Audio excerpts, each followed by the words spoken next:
ನಮಸ್ಕಾರ. ಆರ್ಫಾ ನ್ಯೂಸ್ಗೆ ಸ್ವಾಗತ. ಕನ್ನಡ ಸಾಹಿತ್ಯ ಪರಿಷತ್ ಜಿಲ್ಲಾ ಘಟಕವು ಭಾನುವಾರದಂದು ಹೊಸ ಓದು ಸಾಹಿತ್ಯ ಸರಣಿ ಸಂವಾದ ಕಾರ್ಯಕ್ರಮವನ್ನು ಬಳ್ಳಾರಿ ನಗರದ ಕನ್ನಡ ಭವನದಲ್ಲಿ ಆಯೋಜಿಸಲಾಗಿತ್ತು.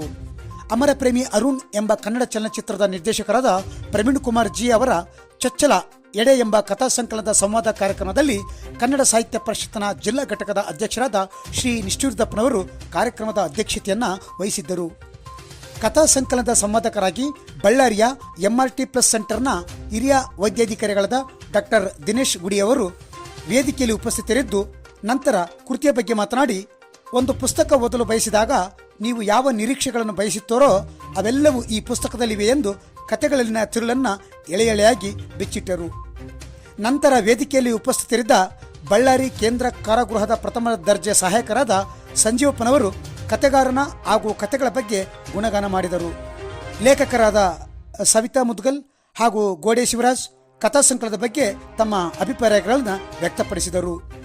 ನಂತರ ವೇದಿಕೆಯ ಮುಂಭಾಗದಲ್ಲಿದ್ದ ಅನೇಕ ಸಾಹಿತ್ಯಾಸಕ್ತರು ಕಥೆಗಾರರೊಂದಿಗೆ ಸಂವಾದ ನಡೆಸಿದ್ದು ಕಾರ್ಯಕ್ರಮದ ವಿಶೇಷವಾಗಿತ್ತು.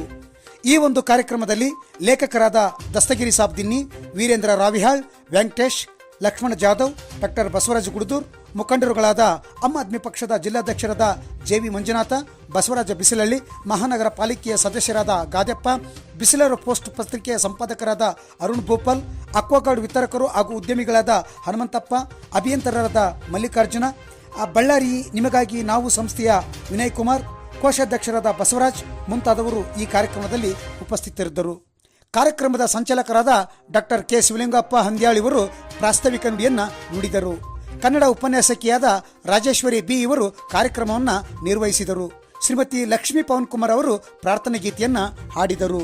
ವರದಿ BH ಶಣಪ್ಪ, ಜಿಲ್ಲಾ ವರದಿಗಾರರು, ಆರ್ಫಾ ನ್ಯೂಸ್, ಬಳ್ಳಾರಿ.